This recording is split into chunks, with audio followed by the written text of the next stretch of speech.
இயக்குனர் சுப்பிரமணிய சிவா அவர்களை அன்போடு பேச அழைக்கிறோம்.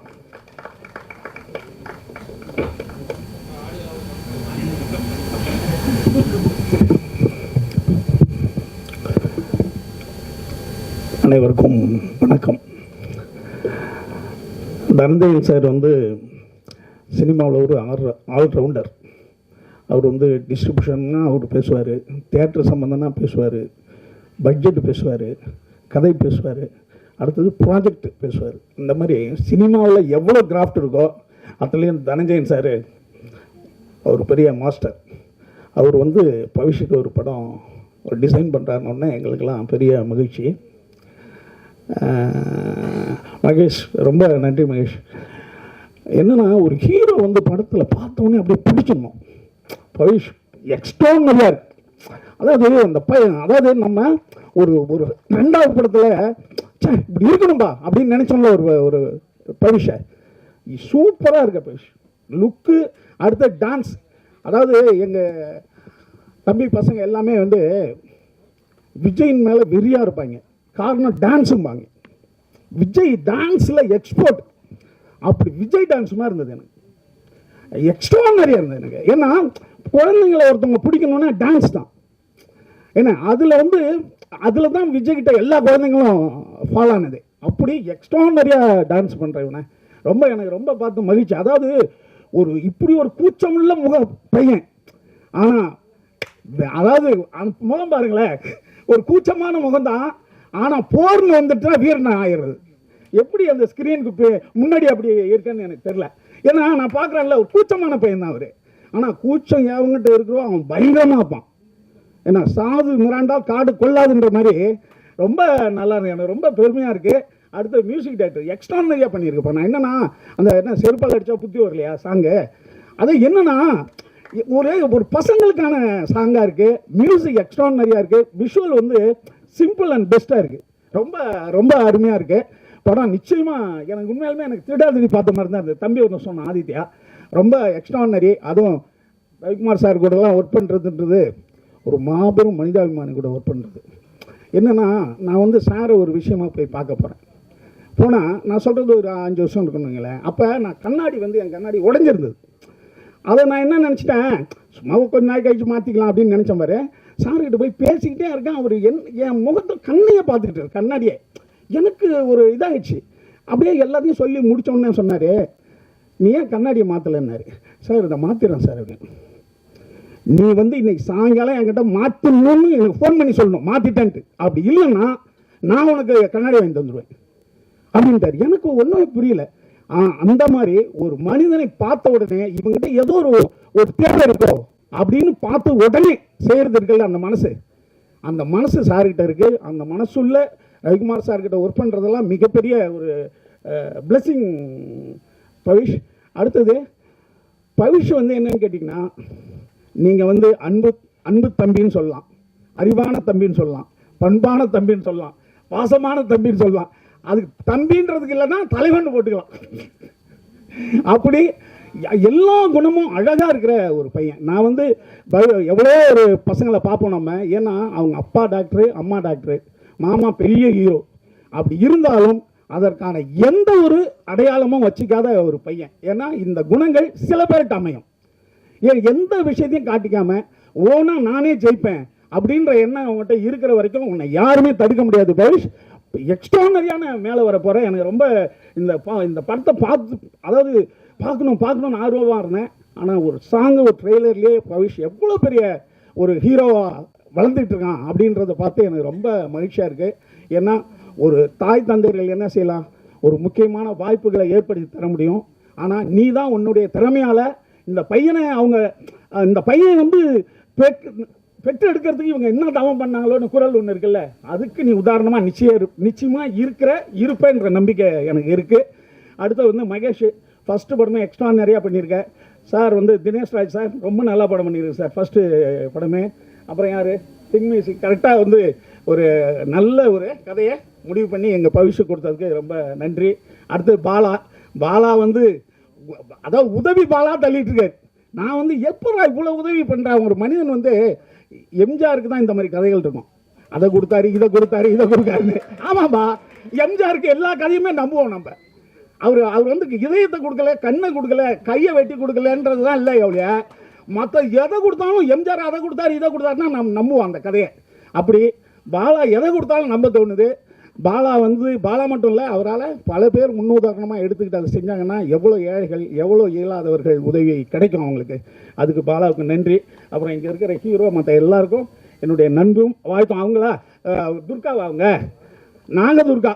அதாவது முன்னாடிலாம் சார் நல்ல ஒரு நாடக கம்பெனிலேருந்து வரணும் அப்படின்னு இருந்தது. அப்புறம் ஷார்ட் ஃபிலிம்லேருந்து வரணும்னு இருந்தது. இப்போ பார்த்தா ரீல்ஸு அண்டு யூடியூபர். இப்போ அவங்க தான் மில்லியன் கணக்கில் ஆட்களை வச்சுக்கிட்டு தான் சொல்கிறாங்க. அது போய் போர் மாதிரி இருக்க மாட்டிருக்கு. வாழ்த்துக்கள்மா தமிழ் இண்டஸ்ட்ரிக்கு நீங்கள் வந்ததுக்கு. இந்திய இண்டஸ்ட்ரியிலே மிகப்பெரிய வெற்றியடைய என்னுடைய அன்பான வாழ்த்துக்கள். ஏன்னா எங்களுடைய பவிஷ் ஹீரோயின் நீங்கள். அதனால் உங்களுக்கு என்னுடைய வாழ்த்துக்கள். வனிதா மேடம் இருக்காங்க, அவங்க வந்தாலே அடி வெடி அதுக்கு தான் இப்போ வெயிட்டிங் கண்டென்ட்டுக்கு. அவங்க அனைவருக்கும் நன்றி. பவிஷ்க்கு இப்படி ஒரு படம் கொடுத்த இந்த டீம் அனைவருக்கும் எங்களுடைய நன்றி நன்றி நன்றி. Thank you sir. நான் எழுதி வச்ச எல்லா இன்டர்வியூ நீங்களே பேசிட்டு போயிட்டீங்க சார். நான் ஒவ்வொரு ஆளுக்கும் வந்து உட்காந்து எழுதி வச்சிருந்தேன், இவர் இதை சொல்லலாம் அதை சொல்லலாம்னு சொல்லிட்டு மொத்தமாக பேசிட்டு போயிட்டீங்க. ஆனால் உடனே ஒரு டவுட் மட்டும் இருந்துச்சு, நீங்கள் நிஜமாவே புகழ்ந்தீங்களா?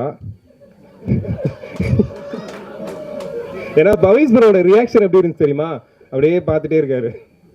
தம்பி இப்படி ஒரு டவுட் உனக்கு வரவே கூடாது. ஏதாவது சந்தேகப்பட்டீங்களாப்பா தம்பிங்களா? அண்ணன் தம்பி சித்தப்பள்ளே பெரிய பிள்ளை அண்ணே மணி அண்ணே அண்ணே தேவராஜ் அண்ணே மீனாட்சி எல்லாம் கரெக்டாக இருந்ததுலப்பா. ஏன்னா நம்ம பிள்ளைய நல்லா எழுதணுன்றதுக்காக நான் பேசலப்பா. உண்மையாலுமே இதயத்திலிருந்து நான் பேசினேன் நான். நீ அப்படியெல்லாம் கலக்கி விட்டு போயிடுறேன். என்ன மட்டும் புகழவே இல்லை நீங்கள். அடுத்ததாக வந்துட்டு மீடியாவில் நிறைய பேருக்கு ஒரு நல்லாவே தெரியும். ஏன்னா வந்து சுற்றி ஏதாவது வேலை பார்த்துக்கிட்டே தான் இருப்பார். எனக்கு இவர்கிட்ட ரொம்ப பிடிச்சது வந்து பெர்ஃபெக்ஷன். ஏதாவது ஒரு இப்போ இந்த ஈவெண்ட்டுக்கு எனக்கு ஒரு அஜெண்டா கொடுத்தா கூட வந்து அந்த பெர்ஃபெக்டாக இருக்கும். அது மாதிரி டைமிங் ஒன்று சொன்னார்னா அது கரெக்டாக அந்த டைமில் வந்துடும். ஒரு மெசேஜ் போட்டால் கூட அது ஒரு கரெக்டாக எனக்கு தெரிஞ்சு ஒரு ½ அன் ஹவரில் ரிப்ளையும் வந்துடும். ஸோ இவ்வளோ ஆக்டிவாக சுறுசுறுப்பாக இருக்க முடியுமான்னு சொல்லி அடிக்கடி ஒரு பார்த்து நான் வியந்திருக்கேன். ஸோ ப்ரொடியூசர் தனஜெயன் சார் அவர்களை அன்போடு மேடைக்கு அழைக்கிறோம். Thank you Christy. இங்கே வந்திருக்கும் ஊடக பத்திரிகை நண்பர்களுக்கு இனிய மதிய வணக்கம். ரொம்ப சந்தோஷமா இருக்கு. இந்த படத்தினுடைய முதல் நிகழ்வு இது வந்து ஒரு அறிமுக விழா மாதிரி தான். அடுத்தடுத்து நிறைய இருக்கு. ட்ரெய்லர் லான்ச்சு, ஆடியோ லான்ச் இதெல்லாம் நிறைய வச்சிருக்கோம். ஃபர்ஸ்ட் ஒரு அறிமுகப்படுத்தணும், இந்த என்டையர் குழுவை வந்து உங்க முன்னாடி அறிமுகப்படுத்தணும் தான் இந்த விழாவை நாங்கள் ஆர்கனைஸ் பண்ணோம். வந்திருந்து சிறப்பித்த அனைத்து ஊடக பத்திரிகை நண்பர்களுக்கு மனமார்ந்த நன்றிகள். அண்ட் உங்களை சந்தோஷமா உங்களை வெல்கம் பண்ணதில் ஹாப்பி. அண்ட் விமலா மேம் நீங்களும் மேடைக்கு வரணும்.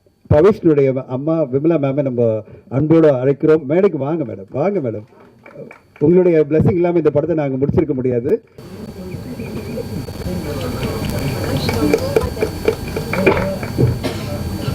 முதல்ல தினேஷ் ராஜ்க்கு நன்றி. தினேஷ் சார் உங்களுடைய சப்போர்ட் தொடர்ந்து நாங்கள் வந்து 3 படம் பண்ணிட்டு இருக்கோம்னா அதுக்கு காரணம் அவருடைய அந்த ஒரு கார்ப்பரேட் நிறுவனம் மிகப்பெரிய சப்போர்ட். அவங்க எதிர்பார்க்கறதெல்லாம் டிசிப்ளின் தான். அவங்க வந்து ஃபைனான்ஷியல் மேனேஜ்மெண்ட்லேருந்து ப்ரொடக்ஷன்லேருந்து எல்லாத்தையும் டிசிப்ளினாக எதிர்பார்ப்பாங்க. அதை நாங்கள் வந்து எங்களுடைய குழு வந்து ரொம்ப சிறப்பாக பண்ணிட்டு இருப்போம். I am very thankful to my partner and wife Lalitha. She does every finance management அவங்க பண்ணுவாங்க. அண்ட் என்னுடைய ராஜேஷ் ப்ரொடக்ஷன் ஹெட், அவர் பயங்கரமாக எல்லாத்தையும் பார்த்துப்பாரு. செல்லன் it takes care financial control. அந்த ஹோல் டீம் ரொம்ப டிசிப்ளினாக பண்ணுவாங்க. அதனால தான் வந்து இந்த படத்தை நாங்கள் பர்ஃபெக்டாக எதுவுமே யாருக்கும் பாக்கி இல்லாமல் ஒரு படத்தை முடிக்கிறது, டைமில் முடிக்கிறதெல்லாம் வந்து பார்த்தீங்கன்னா ஒரு டீம் அமைஞ்சால் தான் முடியும். அதுக்கு கேப்டன் ஆஃப் த ஷிப்பாக எங்களுக்கு கிடைச்சது மகேஷ்க்கு என்னுடைய வாழ்த்துக்கள், நன்றி. எதுக்காக சொல்கிறேன்னா, இந்த திரைப்படம் ஆரம்பிக்கும் போது நீங்கள் பார்த்தீங்கன்னா உங்களுக்கு ஒரு விஷயம் சொல்லணும். முதல்ல நான் சொன்னது, இந்த கதை வந்து எங்களுக்கெல்லாம் பிடிச்சிருக்கு, சரி இதை வாங்குறவங்களுக்கும் பிடிக்குமா, ஒரு தடவை நீ போய் கதை சொல்லுப்பா அப்படின்னு. எந்த ஹெசிடேஷன் இல்லாமல் சார் யார்கிட்டனா சொல்லுங்கள் நான் போய் சொல்கிறேன் அப்படின்னாரு. முதல்ல போயிட்டு அவர் கதை சொன்னது வந்து திங்க் மியூசிக், சந்தோஷ்ஜி அண்ட் மணி அண்ட் மகேஷ் எல்லாம். இங்கே மணி வந்திருக்காரு, தேங்க்யூ மணி. அவங்கெல்லாம் கதை கேட்டுட்டு எனக்கு மெசேஜ் போட்டாங்க, சார் சூப்பராக இருக்குது சார், செம்ம என்டர்டெய்னிங்காக இருக்குது, நாங்கள் வந்து இதுக்கு வந்து நாங்கள் ஒரு மியூசிக் டைரக்டர் ரெக்கமெண்ட் பண்ணுறோம் அப்படின்னு அவங்க முன் வந்தாங்க. இது நான் சொல்கிறது படம் ஆரம்பிக்கிறதுக்கு முன்னாடியே. படம் ஆரம்பிக்கவே இல்லை, ஆக்டர்ஸ் எல்லாம் ஃபைனலைஸ் பண்ணல, எல்லாமே போயிட்டு இருக்கு. ஒரு ப்ராசஸாக எப்படி ஃபாலோ பண்ணணும், ஒரு இயக்குனர் ஒரு சிறப்பான கதை எடுத்திருந்தாருன்னா, அதாவது எழுதியிருந்தாருன்னா எப்படி நம்மளுக்கு வாய்ப்புகள் கிடைக்கின்றதுக்காக ஒரு உதாரணமாக சொல்கிறேன். அது பிறகு அவங்க சொன்னது தான் ஃபாக்சன், பிரதீப் அண்ட் வயன். பிரதீப் ரொம்ப சூப்பராக வந்தார். அவர் பயங்கர எனர்ஜி, அவங்களுடைய இண்டிபெண்ட் ஆல்பம் எல்லாம் பயங்கர ஹிட்டு. அவங்க வந்து திங் மியூசிக்கில் ஒரு செல்ல பசங்க, அவங்கள வந்து அறிமுகப்படுத்தணும் அப்படின்னு சொல்லும்போது நான் சொன்னேன், அப்பா டைரக்டர்கிட்ட சொன்னேன், டைரக்டர் நீயாச்சு, அவங்க எல்லாம் யங்ஸ்டர்ஸ் எப்படின்னு ஒரு ஜென்சி கிட்ஸ் எப்படி பாட்டு கொண்டு வருவாங்களோ நீங்கள் கொண்டு வாங்க அப்படின்னு சொன்னேன். அது பிறகு சிறப்பாக இந்த படத்தில் ஒரு 4 பாடல்களும் நல்ல ட்ரெண்டிங்கான பாடல்களாக பண்ணியிருக்காங்க. அது பிறகு பிஜிஎம்மும் சரி. நாங்கள் அந்த படத்தை அறிமுகம் ஃபாக்ஸன் அப்படின்னு போட்டுகிட்டே இருக்கோம். அதுக்குள்ளே பார்த்தா அவர் பரிமளா அன்கோ படம் பண்ணி படமும் ரிலீஸ் ஆயிடுச்சு. நான் கால் பண்ணி என்னப்பா இன்ட்ரடக்ஷன் நம்ம போடணும்னு நினச்சோம், உங்கள் பேர் வேறு இடத்துல வந்துருச்சு அப்படின்னு. அடுத்தது அவர் வந்து லவ் பைட் படமும் பண்ணுறாரு ஏஜிஎஸ் என்டர்டெயின்மெண்ட்டில் சந்தான சார் நடிப்பில். தொடர்ந்து 5 படம் போயிட்டுருக்கு அவருக்கு. ரொம்ப சந்தோஷமாக இருக்குது. எங்கள் படத்தில் ஆரம்பித்த அவருடைய ஜேர்னி இன்னைக்கு நிறைய படங்கள் ஃபாக்ஸன் டீம் பண்ணுறது பார்க்கறதுக்கே சந்தோஷமாக இருக்குது. எல்லாத்துக்கும் காரணம் திங் மியூசிக் டீம் தான். அவங்க தான் ஆரம்பிச்சு விட்டாங்க இந்த படத்தினுடைய ஒரு நம்பிக்கை கொடுத்தது வந்து திங் மியூசிக் தான். திங் மியூசிக் அந்த படத்தெல்லாம் கதை கேட்டுட்டு 2.5 மணி நேரம் கதை கேட்டாங்க. கேட்டுட்டு எஸ் இந்த படம் நல்ல படம் பண்ணலாம், நம்மளாம் சேர்ந்து பண்ணலாம் அப்படின்னு சொல்லிட்டு அவங்களுடைய சப்போர்ட்டோட தான் நாங்கள் ஆரம்பித்தோம். அது பிறகு எல்லாமே அமைஞ்சது. அது பிறகு எல்லாமே பவிஷ் வந்து ரொம்ப நிறைய கதைகள் கேட்டிருந்தாரு. அந்த கதைகள் கேட்கும்போது அவருக்கு வந்து என்னென்னா, ஒரு நம்ம அடுத்ததாக பண்ணுற ஒரு படம் சிறப்பாக இருக்கணும், ஹீரோவாக நம்ம நடிக்கிறோம். முன்னாடி படம் வந்து மிகப்பெரிய ஒரு நம்ம என்ன சொல்கிறது, ஒரு மிகப்பெரிய நடிகர் அவர் இயக்கிட்டாரு. அதனால வந்து பெரிய எதிர்பார்ப்பில் இருந்த படம். இப்போ ஒரு புது இயக்குனர் வரும்போது அவர் வந்து ரொம்ப தயங்கி என்ன கதை எப்படி வந்து என்னால் செட் பண்ண முடியும் அப்படின்னு அதுக்கு மேடம் விமலா மேடமும் அவரும் சேர்ந்து எல்லாம் கேட்ட பிறகு அவங்களுக்கு ரொம்ப பிடிச்சி இந்த கதை பிடிச்சவொன்னே தான் இந்த கதையை சூஸ் பண்ணாங்க. அப்போது அவங்க ஒரே கண்டிஷன் தான் சொன்னாங்க, சார் சீக்கிரமாக படத்தை முடிக்கணும், ரொம்ப டிலே பண்ணக்கூடாது அப்படின்னாங்க. நாங்கள் சொன்னோம் ஒரு 5 மாதத்துக்குள்ளே முடிக்கிறோமா அப்படின்னு சொன்னோம். 5 மாதன்றது 6 மாதம் ஆகிடுச்சு, அவ்வளோதான். அதாவது என்ன டேட் கிடைக்கணும், நிறைய முக்கியமான ஆர்டிஸ்டோடைய டேட்டு. பர்டிகுலராக கே.எஸ். ரவிக்குமார் சார் வந்து அந்த டைமில் கரா படத்தில் பிஸியாக இருந்தார். ப்ளஸ் நம்முடைய செல்வராகன் சார் அவரும் பிஸியாக இருந்தார். பட் எப்படியோ எல்லாரையும் ஒருங்கிணைச்சு இந்த 6 மாதத்துக்குள்ளே இந்த படத்தை முடிச்சு இப்போ வந்து ரிலீஸ்க்கு வந்துட்டோம்.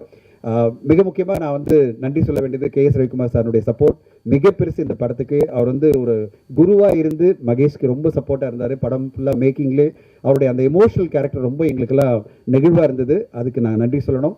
அது பிறகு ஒரு நல்ல என்டர்டெய்னிங்கான ஒரு கேரக்டரில் நம்முடைய செல்வராகன் சார் வந்து பண்ணியிருக்காரு. அவர் இன்னைக்கு வரணும்னு சொல்லிட்டு ரொம்ப பிளான் பண்ணார். ஆனால் நேற்று எனக்கு மெசேஜ் பண்ணார், சார் எனக்கு ஃபீவர் போயிட்டே இருக்குது, காலையில் எனக்கு டெம்பரேச்சர் கம்மியாக தான் கண்டிப்பாக ஜாயின் பண்ணுறாரு. இன்னைக்கு காலையில் மெசேஜ் பண்ணார், சாரி சார் நான் ட்ரெயிலரில் கண்டிப்பாக ட்ரெயிலர் லான்ச் ஆடியோ லான்ச்சில் இருப்பேன், எனக்கு உடம்பு ரொம்ப இதுவாக இருக்குது, எழுந்து வர முடியல அப்படின்னாரு. அவர் கண்டிப்பாக இருப்பார். அவருடைய கேரக்டரும் இந்த படத்தில் ரொம்ப நல்லா பேசப்படும். We are very happy. Pavish வந்து ஒரு ஆல்ரவுண்டராக 2வது படத்திலே, முதல் படம் என்பது அவருக்கு வந்து பல நடிகர்கள் இருந்தாலும் இந்த படத்தில் ஒரு ஆல்ரவுண்டராக ஆக்ஷன் பண்ணியிருக்காரு. இதில் வந்து நல்ல என்டர்டெய்னிங்கான விஷயங்கள்லாம் பண்ணியிருக்காரு. டான்ஸ் நல்லா பண்ணியிருக்காரு. 3 சாங்கில் வந்து செமையான டான்ஸ் பண்ணியிருக்காரு. ஒரு முழுமையான ஒரு ஹீரோவை நம்ம வந்து பவிஷில் பார்க்க போகிறோம் இந்த படத்தில். பவிஷ்க்கு வாழ்த்துக்கள். இந்த படத்துக்கு பிறகு அவருடைய கரியர் ஒரு நல்ல இடத்துக்கு போகின்ற நம்பிக்கை எங்களுக்கு இருக்குது. Pavish is very discipline. Dinesh sir சொன்ன மாதிரி வெரி டிசிப்ளின் ஆர்டிஸ்ட். 6:30 மணிக்கு 7 மணிக்கெல்லாம் ஷூட்டிங் ஸ்பாட்டில் இருந்து த்ரூ அவுட் இருந்து ஃபுல் சப்போர்ட் பண்ணி இந்த படத்தை முடிக்கிற வரையும் ஃபுல்லாக இருந்தார். இப்போ ப்ரொமோஷனில் என் கூட இருக்காரு. அவருக்கு நன்றிகள். இந்த படத்து மூலமாக நாங்கள் நாகதுர்காவை அறிமுகப்படுத்துகிறோம். அவங்க பேர் நாகதுர்கா. நாங்கள் வந்து தெலுங்கில் வந்து அவங்களுடைய யூடியூப் வீடியோலாம் பார்த்தீங்கன்னா பிரமிப்பாக இருக்கும். ஏன்னா 300 மில்லியனா, 400 மில்லியனா, 150 மில்லியனா அப்படிலாம் வியூஸ் இவங்க வீடியோ போட்டாலே என்னடா பண்ணுறாங்க இந்த டான்ஸ் எல்லாம் பண்ணுறாங்கன்னு. ஆனால் இந்த படத்தில் அவ்வளோவா டான்ஸ் டைரக்டர் கொடுக்கல, ஏன்னா கொஞ்சம் கொடுத்துருக்காரு. ஏன்னா இந்த படம் வந்து ஃபுல்லாக ஹீரோ சென்ட்ரிக்கான படம். பட் ஆனாலும் அவங்க வந்து எங்கெல்லாம் வாய்ப்பு இருக்கோ அங்கே நல்லா அருமையாக பண்ணியிருக்காங்க. அவங்க வந்து ஒரு பெரிய டான்சிங் சென்சேஷன் அப்படின்வாங்க தெலுங்கில். இந்த படத்தில் வந்து she is very beautiful, very charming. ரொம்ப அழகாக இந்த படத்தில் அந்த கருத்தை உள்வாங்கி டயலாக்கை உள்வாங்கி அழகாக பெர்ஃபார்ம் பண்ணியிருக்காங்க. Definitely she will come a big round in Tamil cinema. Already தெலுங்கில் நடிக்க ஆரம்பிச்சிட்டாங்க. இப்போ வந்து தமிழ்லேயும் ஒரு ரவுண்ட் வருவாங்கன்னு எதிர்பார்க்குறோம். நல்ல ஒரு பெர்ஃபார்மன்ஸ் பண்ணியிருக்காங்க.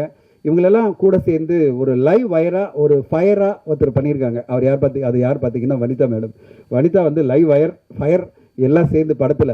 அதோட என்னென்னா எங்களுக்கு ரொம்ப பிடிச்ச விஷயம் வனிதா மேம் கிட்ட என்னென்னா, அவங்க கேரக்டர் வந்து ஒரு 6 நாட்கள் நடிக்கணும்னு சொல்லும்போது வந்து சொல்கிறாங்க, சார் இந்த கேரக்டர் ரொம்ப நல்லா இருக்குது, இன்னொரு நாள் கூட நடிக்கிறேன், சம்பளம்லாம் பேசாதீங்க, ஏற்கனவே சம்பளம் பேசி ஃபிக்ஸ் பண்ணிட்டோம், அதனால் ஒரு நாள் எக்ஸ்ட்ரா பண்ணால் நான் சம்பளம் அதிகமாக கேட்பலாம் நினைக்காதீங்க அப்படின்னு சொல்லிட்டு இன்னொரு நாள் நடிக்க வந்தாங்க. அதாவது பாட்டில் நடிக்கிறேன் அப்படிலாம் வந்தாங்க பாருங்கள். டேரக்டர் சொன்னார், சார் அந்தம்மா வந்து இந்த பாட்டில் வந்தால் நல்லாயிருக்கும் அப்படின்னு சொல்லிட்டு இது பண்ணும்போது நானே எப்படி இருந்துச்சேன், சரிடா இவ்வளோ சின்சியராக பண்ணும்போது நான் ப்ரொடியூசர்கிட்ட சொன்னேன் நம்மளுடைய பார்ட்னர்கிட்ட, சார் அவங்களுக்கு இன்னும் அடிஷ்னல் நம்ம சம்பளம் கொடுக்கணும், ஏன்னா அவ்வளோ எக்ஸ்ட்ரா அவங்க உழைப்பு கொடுக்குறாங்க அப்படின்னு. அந்தளவு வந்து பெரிய லெவலில் வனிதா விஜயகுமார் இந்த படத்தில் அவங்களுடைய டீசரில் பார்த்தீங்க, அவங்களுடைய டயலாக்கும் சரி பெர்ஃபார்மன்ஸும் சரி கண்டிப்பாக அவங்க நல்லா பெர்ஃபார்ம் பண்ணுவாங்க. அவங்களோட சேர்ந்து சௌந்தர்யா மேடம் ஒரு அம்மா கேரக்டரில் ரொம்ப பிரமாதப்படுத்தியிருக்காங்க. அண்ட் நிறைய பேர் இந்த படத்தில் ஆதித்யா வந்து திடீர்னு வந்து ஒரு பர்டிகுலர் சீனில் வந்து ஒருத்தர் எலிவேட் பண்ணணும் அப்படின்னு வரும்போது ஆதித்யா கதிர் டைரக்டர் சொன்னார், சார் ஆதித்யா கதிர் போலன்னு. அந்த சீனில் வந்து ஆதித்யா வந்து பின்னிட்டார். ஃபுல் டே நாங்கள் எடுத்தோம். அந்த சீன் வந்து ரொம்ப ஒரு லெங்க்தியான ஒரு சீனு, ரொம்ப அருமையாக அவரும் ஹீரோயினும் சேர்ந்து ஹீரோட சேர்ந்து பண்ணியிருப்பாங்க. அந்த மாதிரி எல்லோருமே இந்த படத்தில் பார்ட்டிசிபேட் பண்ண ஒவ்வொருத்தருமே அவங்களுடைய முழுமையான கான்ட்ரிபியூஷனை கொடுத்து ஒரு படைப்பாக பார்க்கும்போது எங்களுக்கு ரொம்ப சந்தோஷமாக இருந்தது. அதோட முக்கியமாக இந்த படத்தை நாங்கள் வந்து படம் முடிஞ்ச உடனே டபுள் பாஸ்ட் ரெடி ஆகுது, நாங்கள் படத்தை போட்டு காமிக்கிறோம். உடனே பிளாட்ஃபார்ம்லேருந்து சரி, அதாவது ஓடிடி பிளாட்ஃபார்ம், அது பிறகு வந்து சேட்டலைட் எல்லாருமே நல்லா இருக்கு படம், நல்லா இருக்கு, யூத்துக்கான படம், இந்த கால ஜென்ரேஷனுக்கான படம் அப்படின்னு சொல்லிட்டு அப்ரிஷியேட் பண்ணி இந்த படத்தை வந்து அவங்களும் டைப் படத்துக்கு ரெடியாக வரும்போது தான் எங்களுக்கு இன்னும் அதிகமான நம்பிக்கை வருது. ஒரு நல்ல படத்தை நம்ம கொடுத்துருக்கோம்னு சொல்லிட்டு நீங்கள் இந்த திரைப்படத்தை பார்க்கும்போது அதே மாதிரி சொல்லுவீங்கிற நம்பிக்கை எங்களுக்கு இருக்குது. இந்த படத்தில் இதுவரையும் வந்தவங்கலாம் ரொம்ப நல்லா இருக்கு சொன்னாங்க. அதுக்கு பிறகு உங்களுக்கு காமிக்கும் போது நீங்களும் அதே மாதிரி நல்ல கருத்தை சொல்லுவீங்கன்னு எதிர்பார்க்குறேன். எங்களோடு சேர்ந்து பணியாற்றின எங்களுடைய குழு மொத்தமாக மகேஷ் ராஜேந்திரன் ஆரம்பித்து பிஜி முத்தையா, அது பிறகு வந்து எடிட்டர் ஸ்ரீகாந்த் சார், அடுத்ததாக ஆர்ட் டைரக்டர் மகேந்திரன், இவங்க எல்லோருக்கும் நன்றி. காஸ்டியூமர் எல்லோருமே ரொம்ப அழகாக இந்த படம் வந்து என்ன பிளான் பண்ணமோ 45 நாளில் எடுக்கணும். அதில் வந்து நிறைய கால் ஷீட் வரும், 60 கால் ஷீட் வந்தாலும் ஒன்றும் பிரச்சனை இல்லை. பட் நம்பர் ஆஃப் டேஸ் வந்து பிளான் படி பண்ணணும் அப்படின்னு நாங்கள் வந்து பிளான் பண்ணோம். அதை கரெக்டாக மகேந்திரன் வந்து மகேஷ் ராஜேந்திரன் ரொம்ப அழகாக பண்ணார். அவருடைய டீம் ஃபுல்லாக, அதாவது டெக்னீஷியன் டீம் எல்லாம் அவ்வளோ அழகாக உடைச்சாங்க. ஒரு சின்ன படம், அதாவது நம்ம வந்து ஒரு பட்ஜெட்டுக்குள்ளே ஒரு படம் எடுக்கணும் அப்படின்னா அதுக்கு என்டையர் டீமும் ஆர்டிஸ்ட்டும் ஒருங்கிணைஞ்சு வந்தால் தான் பண்ண முடியும். அதை இந்த குழு எங்களுக்கு பண்ணி கொடுத்துருக்காங்க. ஒரு ஸ்ட்ரெஸ் இல்லாமல் ஒரு படம் எடுக்கும்போது நம்மளுக்கு பெரிய ஸ்ட்ரெஸ் வந்து ஒரு படக்குழு கொடுத்துடலாம். அதாவது நம்பர் ஆஃப் டேஸ் இழுத்துட்டே போகலாம், படத்தை முடிக்காமல் போயிட்டே இருக்கலாம், திருப்பி ரீஷூட் பண்ணணும் சொல்லலாம். அப்படி எதுவுமே கிடையாது. இந்த படத்தில் ரீஷூட்லேயே நாங்கள் பண்ணல. அவர் மகேஷ் வந்து அவ்வளோ அழகாக பிளான் பண்ணி ஒரு நாள் கூட ரீஷூட் இல்லை. பிளான் என்ன பண்ணாரோ அதை தான் எடுத்தார். அதாவது ஸ்கிரிப்டில் என்ன இருந்ததோ அதை தான் எடுத்தார். அதை அப்படியே எடிட் பண்ணி எங்களுக்கு காமிச்சார். அதில் நாங்களே சொன்னோம், சார் நம்ம கதையாக படிக்கும்போது நல்லா இதெல்லாம் இருக்கும், பட் இந்த சீன் தேவையா, இதெல்லாம் கொஞ்சம் லெங்க்த்து கொஞ்சம் குறைச்சிடலாம் அப்படின்னு நாங்கள் எடிட் கொஞ்சம் கொஞ்சம் தான் பண்ணமே தவிர படமாக பர்ஃபெக்டான ஒரு படமாக எடுத்து எங்களுக்கு கொடுத்துருக்காரு மகேஷ் ராஜேந்திரன். ஸ்கிரிப்டில் என்ன சொன்னாரோ அதை விட பெட்டரான விஷுவல்ஸோட அருமையான ஒரு படமாக கொடுத்துருக்காரு. நீங்கள் படம் பார்க்கும்போது நீங்கள் கண்டிப்பாக அதை நீங்கள் என்ஜாய் பண்ணுங்க நம்புகிறேன். வந்திருந்து சிறப்பித்தவங்க எல்லோருக்கும் நன்றி. இந்த விழாவை வந்து பார்ட்டிசிபேட் பண்ண சுப்பிரமணிய சிவா சாருக்கும் நன்றி. உங்களுடைய சப்போர்ட் வேணும் சார் இந்த படத்துக்கு. அண்ட் இதோட முக்கியமாக எங்களுடைய அடுத்த படங்கள் 2 படங்களுடைய ஹீரோஸ் இங்கே வந்திருக்காங்க. கேபிஏ பாலா அவருடைய நடிப்பில் இப்போ ரீமேட்ச் படத்துடைய ஷூட்டிங் போயிட்டு இருக்கு. ரொம்ப அருமையாக பண்ணிட்டு இருக்காரு. பாலாவுக்கு நன்றி இந்த விழாக்கு வந்ததுக்கு. காட்ஸ் இல்லான்னு ஒரு படம் வந்து நாங்கள் பண்ணிட்டு இருக்கோம். அது ஆல்மோஸ்ட் முடிஞ்சிருச்சு. இப்போ தான் போஸ்ட் ப்ரொடக்ஷனில் இருக்கு. நிறைய சிஜி ஒர்க்கு. அந்த படத்தை நாங்கள் அந்த அளவு பிளான் பண்ணல, பட் ஆனால் சிஜி நிறைய வந்துருச்சு. அந்த சிஜியோட சேர்ந்து தர்ஷன் பண்ணிட்டு இருக்காரு. அவருக்கும் என்னுடைய வாழ்த்துக்கள். நன்றி நீங்கள் வந்து பார்ட்டிசிபேட் பண்ணதுக்கு. யங் நடிகர்கள், இளம் நடிகர்களுக்கு வந்து இளம் நடிகர்கள் கூட இருக்கணும் ஒரு ப்ரொமோஷன்லையும் எல்லாத்துலேயும். நான் அப்படி தான் ஒரு விஷயம் சொன்னேன். உடனே 2 பேரும் நான் வந்துடுறேன் சார், பார்ட்டிசிபேட் பண்ணுறோம், பவிஷ் ப்ரோவோட நாங்கள் இருக்கோம் அப்படின்னு வந்தாங்க. அவங்களுக்கு என்னுடைய நன்றிகள். அண்ட் என்டையர் குழு இங்கே வந்திருந்து இதை நடித்த ரம்யா மேடத்துக்கும் சரி, இதில் நடித்த ஒவ்வொருத்தருக்கும் நன்றி. டெக்னீஷியன் எல்லாருக்கும் நன்றி. வந்திருந்து சப்போர்ட் பண்ண எல்லா ஊடக நண்பர்களுக்கும் நன்றி. Thank you so much. தேங்க்யூ.